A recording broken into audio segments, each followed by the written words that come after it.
Ya, jadi kita diminta menghadapi ujian cinta dalam rumah tangga ya, luar biasa nih judulnya ya. Baik. Dan apa sih yang terjadi pada cinta setelah pernikahan? Ya. Kang Fe punten itu sudah berapa lama menikah apa belum menikah jangan-jangan? Ya, nggak apa-apa kita interaksi aja dengan Kang Fe ya, supaya boleh. Ada ya, contoh. Dokter? Sudah menikah? Sudah menikah? Alhamdulillah sudah punya anak 2. Alhamdulillah. Berarti udah berapa tahun menikah? Sekarang mau 3 tahun. Alhamdulillah ya. Masih cinta sama istri? Sangat cinta. Saya hampir kejebak ya, untung jawabannya betul ya dokter ya. Betul banget. Jadi ya, ini slide pertama saya buka dengan kalimat apa yang terjadi pada cinta setelah pernikahan. Masya Allah ya. Cinta itu selalu ada setelah pernikahan, sebelum pernikahan, bahkan pernikahan yang sudah cukup panjang. Ya, alhamdulillah saya Februari nanti insya Allah 29 tahun menikah dan cinta tetap ada, dan dari ilmu tentang otak juga cinta tetap ada. Ya, makanya ada istilah cinta tak pernah padam, tapi tak pernah paham juga. Jadi cinta ini tak pernah padam dan tak pernah paham. Jadi kalau ayah bunda, bapak ibu yang hari ini sudah menikah sekian tahun, tetap juga merasa cinta itu selalu ada, itu betul. Dan cinta itu tak pernah paham, ya itu juga betul. Oke, nah baik, bagaimana konsep Islam terhadap cinta? Karena cinta ini terkadang dia termanifest dengan istilahnya kasih sayang, ya. Kalau kita merujuk dari Ar-Rum ayat 21 ya, insyaallah bismillahirrahmanirrahim, dan di antara tanda-tanda kekuasaannya ialah dia menciptakan untukmu istri-istri dari jenismu sendiri ya. Supaya apa? Kamu cenderung dan merasa tentram kepadanya ya, dan dijadikannya di antaramu rasa kasih dan sayang. Wa ja'ala bainakum mawaddah wa rahmah ya. Dan sesungguhnya pada yang demikian itu benar-benar terdapat tanda-tanda bagi kaum yang berpikir. Ini kata kunci nih, ya, kaum yang berpikir. Ya, jadi memang kita diciptakan ini pasangan-pasangan dari jenismu sendiri. Nah, ini saya mau highlight sedikit. Dari jenismu sendiri ini ternyata kalau kita secara ilmu biologi itu dimaknai dari spesiesmu sendiri, yaitu manusia. Ya. Karena banyak yang menyimpangkan ayat ini, dianggapnya dari jenismu sendiri, yaitu laki-laki sama laki-laki, perempuan sama perempuan. Padahal dari jenismu sendiri ini adalah dari spesies yang sama, yaitu manusia. Kalau Ar-Rum 21 ini Allah tidak turunkan, bisa jadi manusia itu bisa nikah dengan binatang. Ya. Ini luar biasa nih, Ar-Rum 21. Dan ini sering kita lihat kalau ada undangan ya. Undangan pernikahan, baik pernikahan offline dan online. Nah, sekarang undangan online kan juga keren ya, dan pasti ada Ar-Rum 21. Dan yang luar biasanya lagi adalah itu kenapa kita satu jenis atau dari spesies yang sama supaya cenderung merasa tentram kepadanya. Ya. Kemudian ini lagi nih, dijadikan mawaddah warahmah itu. Namun ini ada kata kuncinya ya, bisa terasa atau muncul terus mawaddah warahmah itu ternyata harus dipikirkan memang. Ya, dan beberapa orang walaupun mungkin tidak sama agamanya dengan kita, para ilmuwan meneliti kasih sayang yang ada pada pasangan hidup itu diteliti sedemikian rupa sehingga mereka betul-betul berkata hasil penelitian itu bahwa ya di dalam otaknya suami istri itu memang Tuhan ya, kata mereka ya, Tuhan membuat sebuah ya tempat di dalam otak itu yang ada kasih sayangnya atau ada cintanya gitu. Nah ini luar biasanya nih ya, karena peneliti itu kan sebetulnya dia hanya meneliti manusia, dan manusia itu ciptaan Allah ya. Dia hanya mengobservasi dan akhirnya mengambil ya dari hasil risetnya, mengambil sebuah kesimpulannya atau mengambil sebuah ya kata kuncinya, dan itu mudah-mudahan buat kita yang sudah Islam dan insya Allah beriman ya bertambah bahwa oh ya Allah, Quran diteliti oleh banyak ilmuwan itu membuat kita bertambah yakin terhadap apa yang Allah ya firmankan dalam Quran ini. Ya, ini baru satu ayat aja, di kotak-katiknya ini bisa panjang ya. Baik, sekarang ini otak manusia. Jadi Allah menciptakan di dalam otak, di dalam kepala kita itu otak. Ada otak besar, ada otak kecil, Kemudian Allah bagi dua, ada belahan kanan, ada belahan kiri. Ya, ini beginilah otak kita. Nah, otak laki-laki lebih berat sedikit dibanding perempuan. Otak laki-laki itu sekitar beratnya lebih berat 100 gram. Kalau misalnya kita perempuan berat otak kita ya 1,4 kilo, laki-laki 1,5. Jadi berat laki-laki itu memang lebih berat. Ya, tentu lebih berat juga tanggung jawabnya dan program-program yang ada di otaknya ya. Nah, sekarang kita belajar lagi.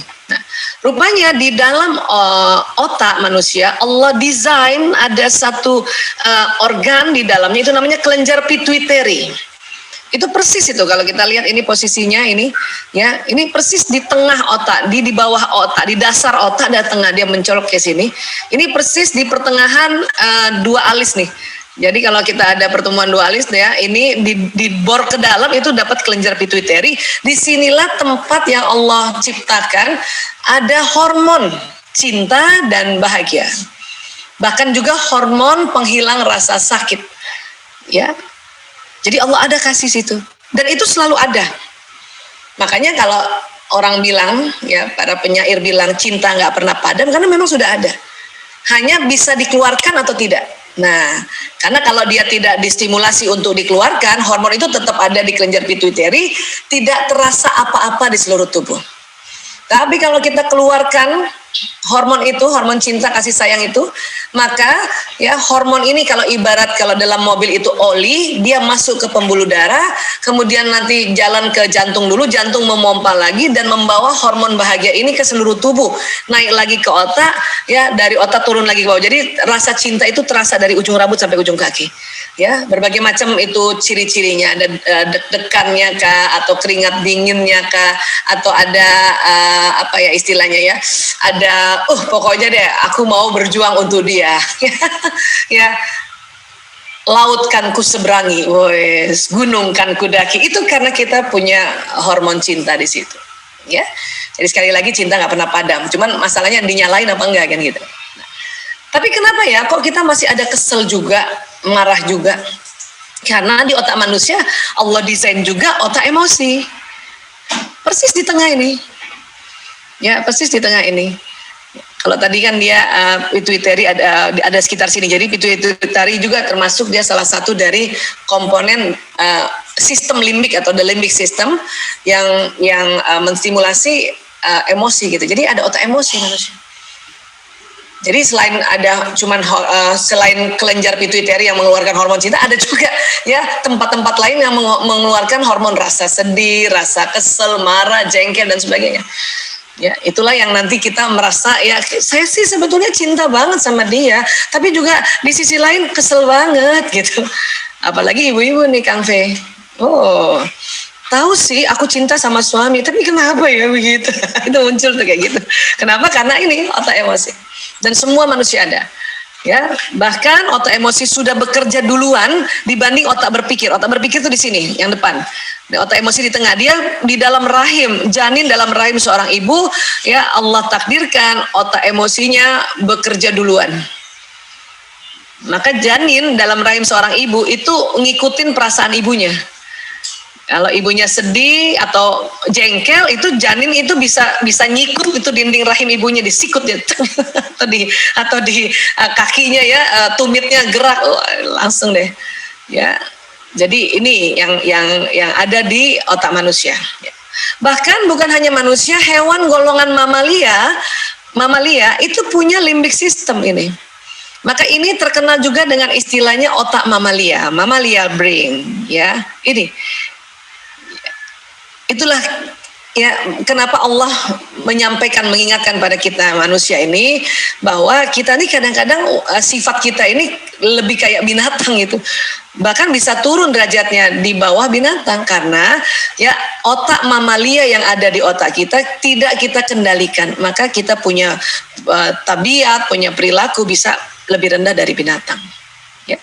Dan mumpung ini saya saat ini menyampaikan ya, mengapa juga kita diminta pada saat sudah anak lahir ya, selain nomor satu adalah kita diminta untuk mengazankan di telinga kanan, mengqomatkan di telinga kiri, kemudian kita memberikan nama yang baik dan kita diminta mengakikahkan anak ya dengan kambing.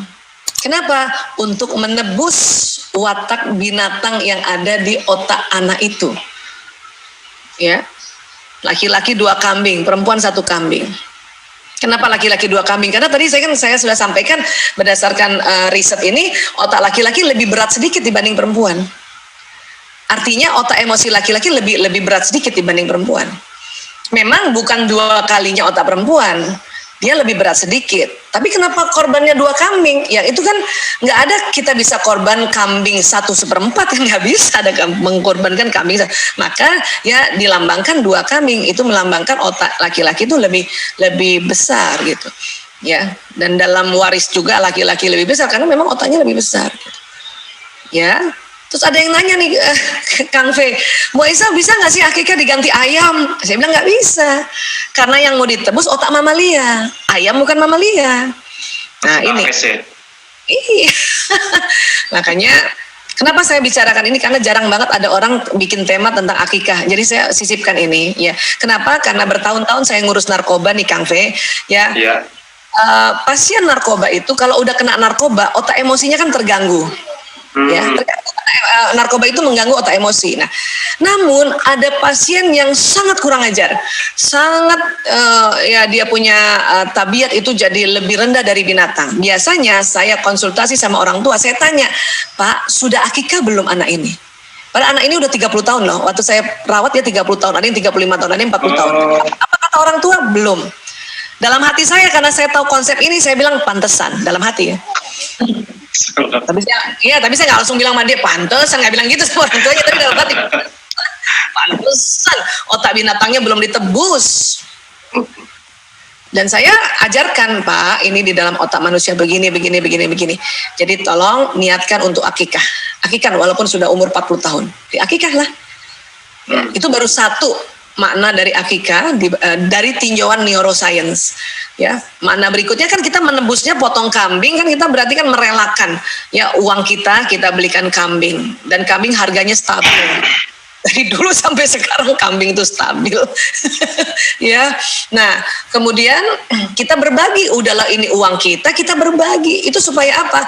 Oh, emosi negatif yang ada di limbic system ini itu tertebus dengan apa? Dari kecil kita masukkan kebiasaan berbagi pada orang.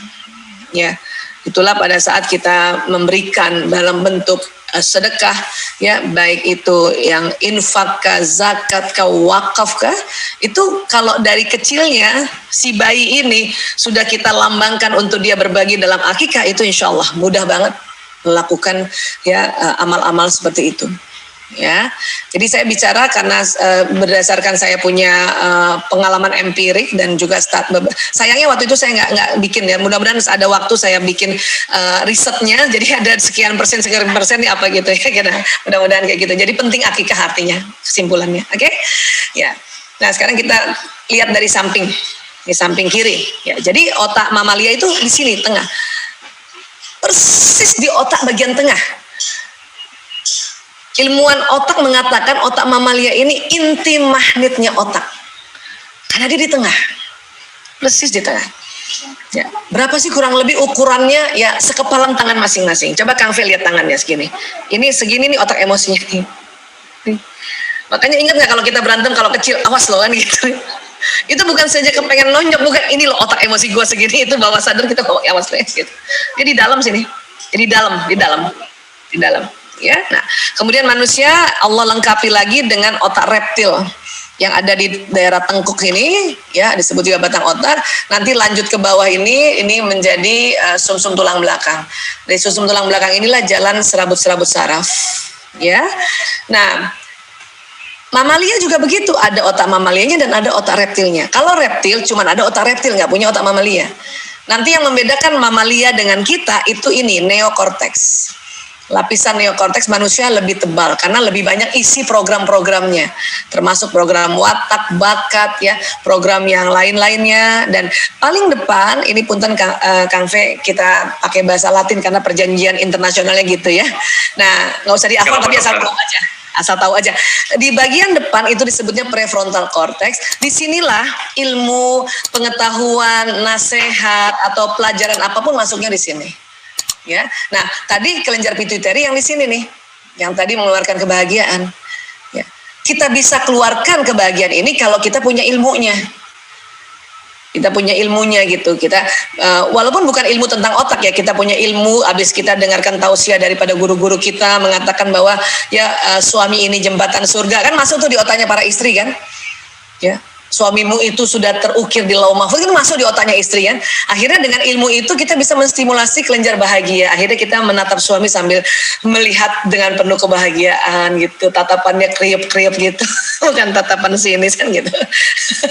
Ya, makanya perlu ngaji. Ya, mengkaji, ngaji, pokoknya bolak-balik itu. Kalau buat perempuan harus setiap hari. Agar apa? Ini masuk di sini banyak. Sehingga apa? Sehingga memudahkan kelenjar pituitari ini mengeluarkan hormon cinta, hormon bahagia. Bahkan bersamaan dengan ini juga ada hormon pengurang rasa sakit. Ya. Sebetulnya morfin alami itu ada di sini. Bandar alami narkotika itu ada di sini. Makanya ada namanya endorfin, morfin alami. Ya, jadi kalau saya bilang dulu sama anak-anak saya waktu kecil, kan anak saya 5 nih Kang, 4 laki-laki 1 perempuan. Saya bilang karena dari kecil dia selalu lihat saya ngurus pecandu narkoba, saya bilang sama mereka, "Nak, bandar narkoba itu ada di otakmu." "Oh, maksudnya Bu?" "Ya, saya kasih lihat lah gambar anatomi nih sejak anak kecil ini nih. Ini ada kelenjar yang mengeluarkan narkotika alami. Ya, jadi nggak perlu lagi ambil narkotika yang di luar tubuh. Ini Allah sudah kasih. Kalau kamu ambil narkotika yang di luar tubuh, jadi kebablasan kayak pasien-pasien ibu kayak gini." Nah, saya bilang gitu. Ya, karena dia zat kimianya dari luar. Ya, ini ada yang asli nih. Itu juga makanya ibu-ibu atau siapapun kalau sakit kepala langsung di bagian sini dia dipijet ini, ada yang dikerok sini nih. Nah, ya supaya menstimulasi hormon penghilang rasa sakit di sini. Dan dia berhenti searah nih gini nih. Jadi kalau ini distimulasi, ini bisa otot-otot saraf di sini bisa kena ini gitu. Ya. Atau buat para bunda yang senang nonton film India, pernah lihat kan ibu-ibu India itu pakai apa di sini? Bindi. Itu tanda menstimulasi kebahagiaan. Itu begitu. Makanya saya suka bilang sama ibu-ibu nih, suka ngobrol ya kalau lagi, itulah makanya wanita India itu ya, itu mudah gembira. Dia kalau marah nyanyi. Kalau sedih nyanyi. Kesel sama suami nyanyi. Ya, LDR nyanyi. karena dia punya budaya itu selain pasang bindi yang menyanyi, dan dengan menyanyi juga ini mengeluarkan kelenjar pituitari. Dan nyanyi pun nggak cuma nyanyi, bergerak. Nah, dengan bergerak juga mengeluarkan pituitari. Tambah lagi ada tanda di sini. Masya Allah. Emang budaya India itu banget, kuat banget, karena tertuntun oleh apa yang ada di otak gitu. Ya, bahkan pakaian adat perempuan di Indonesia, kalau pakai pakaian adat perempuan pada saat menikah, itu pasti ada tanda di sini. Ada tanda di sini. Baik Jawa, Sunda, Bali, bahkan kami Bugis juga sering ada kasih tanda di sini. Baik itu bertanda untuk menstimulasi hormon bahagia yang ada di di kelenjar pituitari ini kan nanti. Ya, oke ya. Di sini nih. Nah, gitu. Ya. Nah, namun ilmu-ilmu yang ada di sini nih, nasihat arahan yang kita dapat dari kecil hingga sekarang, walaupun kita rajin baca buku, kita baca Quran itu masuk sini nanti informasi Quran, ya kita baca hadis, baca sirah nabawi, baca sirah para nabi yang lain dan sebagainya, itu masuk sini. Namun kalau otak mamalia ini tegang dan otak reptil ini tegang, untuk sementara ilmu di sini terblokir. Jadi kalau ibu-ibu merasa, saya kok udah rajin banget taklim ya, tapi kalau gua marah kok kesel juga ya. Iya, karena ini memblokir ya otak mamalia tegang, ini lupa sementara ilmu itu. Lupa kalau suami itu jembatan surga. Coba deh Bu, kalau ibu lagi jengkel sama pasangan hidup, sama suami, ya, ibu lupa itu kalau dia tuh selama ini juga baik loh. Tapi kesel banget Bu Aisyah, kenapa saya nggak tahu keselnya? Itu kan ada otak emosi. Tapi juga saya kenapa tiba-tiba habis kesel, habis itu saya cinta lagi? Itu karena ada kelenjar pituitari. Makanya saya bilang dari awal, cinta tak pernah padam dan tak pernah paham. Itu ya quote yang bagus tuh. Tak pernah padam dan tak pernah paham. Ya, nah ditambah lagi ada batang otak reptil. Apa sih otak reptil ini fungsinya Allah ciptakan untuk manusia? Otak reptil ini sesungguhnya ya dari risetnya orang neuroscience, ini diciptakan untuk melindungi manusia dari serangan luar. Serangan orang jahat, binatang buas, manusia buas misalnya. Kita lagi jalan keluar rumah, tiba-tiba ada copet, mau copet kita. Yang kerja nih otak reptil, yang lain off dulu semua. Apa kerjanya otak reptil pada saat kita dalam kondisi bahaya? Dia cuma 2 responnya, fight or flight, serang atau kabur. Jadi kalau dalam kondisi darurat, gempa kah, dicopet kah, banjir tsunami kah, atau dikejar binatang buas kah, itu Allah buat dalam sistem otak itu, otak reptil yang bekerja dulu, 2 aja, fight or flight, serang atau kabur. Nah itu, sehingga refleks ini badan kita melakukan itu. Jadi nggak perlu mengakses ilmu, aduh gimana ya kalau kita diserang anjing, pertama kali langkah pertama apa ya, enggak. Sudah otomatis fight or flight. Makanya kalau kita ada anjing deketin kita hush, itu fight namanya. Kita menyerang ya, fight. Ini tegang ini. Atau kalau anjingnya itu kelihatannya anjing gila gitu, liurnya kemana-mana, kita kalau perlu fight dengan apa yang ada di dekat kita, kita lempar dia kan. Atau lari, kabur secepat-cepatnya. Itu. Makanya Allah ciptakan batang otak ini. Nah, dalam kondisi pandemi sekarang, batang otak kita tegang walaupun dalam rumah. Kenapa? Kita berhadapan dengan virus yang nggak kelihatan. Dapat berita lagi bahwa virus itu sekarang sudah klaster keluarga. Artinya kalau ada satu yang mau dari luar masuk ke dalam, di rumahnya dia tersebar. Nah, itulah pada saat pandemi kita batang otak tegang semuanya nih. Tanpa kita rasa, padahal ini harusnya tegang pada saat di luar rumah, jaga-jaga diri dan sebagainya dari ya serangan-serangan. Tapi sekarang di rumah pun ini tegang. Itulah yang mempengaruhi juga ilmu yang ada di sini terblokir. Ya, bayangin ya, sudah ada otak mamalia yang memblokir, ada otak karena tegang, karena pandemi. Jangan heran juga kenapa si suami udah di rumah, istri juga masih uring-uringan. Malah banyak juga beberapa yang bilang ya Allah Bu Aisyah, suami saya di rumah jadi malah kita ketahuan jelek-jeleknya. Ya kalau saya ya sedikitnya ngerti soal ini, saya langsung senyum aja. Iya, itu karena batang otak kita yang tegang. Rasanya mau nyerang aja. Jadi suami bilang gini, enggak gitu ayah. Suami ngomong gini, enggak gitu Abi. Kita mau nyerang aja, responnya gitu. Fight. Atau ngambek, flight. Ngambek, dikasih tahu, diam.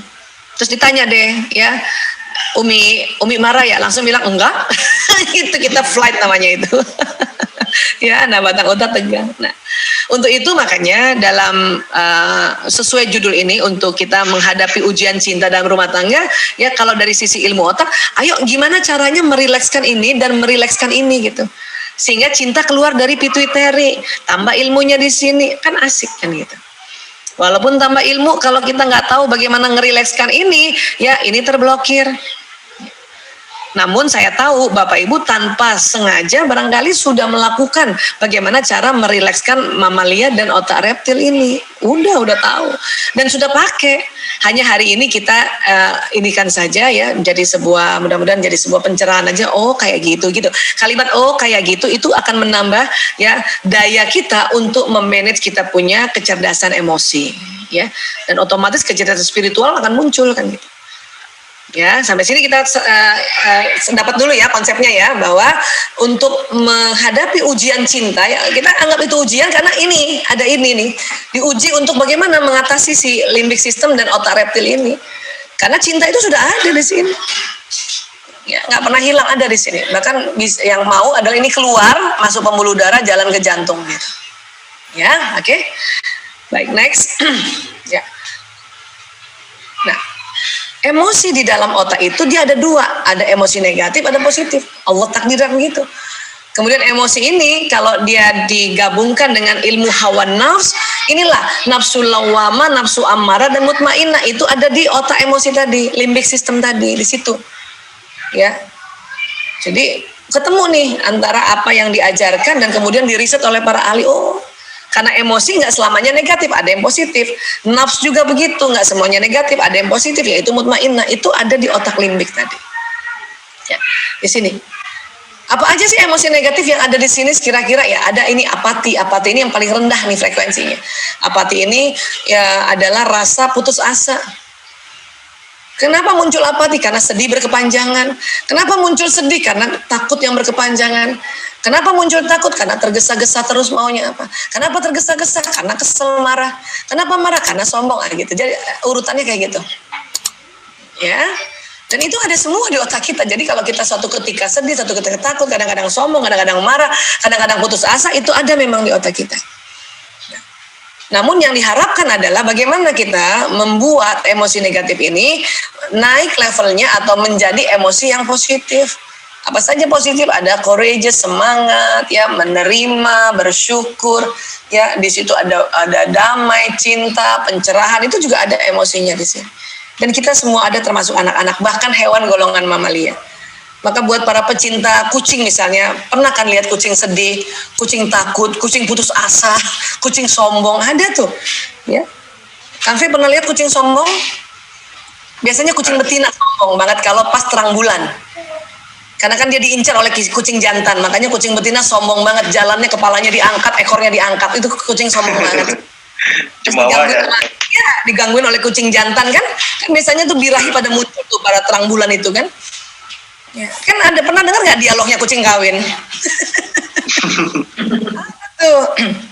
Saya cuma mau bilang bahwa kucing itu kan mamalia, dia punya emosi ini. Walaupun memang emosi enlightenment itu hanya pada manusia, mamalia nggak ada. Tapi bahwa dia sombong, dia marah, dia takut, sedih itu ada. Ya, dan gembira pun ada, semangat damai pun pada binatang mamalia termasuk kucing itu ada gitu. Ya, nah ini yang harus kita pahami. Ya.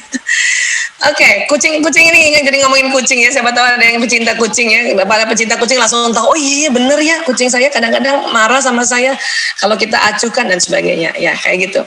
Ya. Baik, nah sekarang dari otak itu turun sistem saraf ke seluruh tubuh. Ya. Dia keluarnya dari sini nih Kang, tulang belakang. Ini banyak serabut.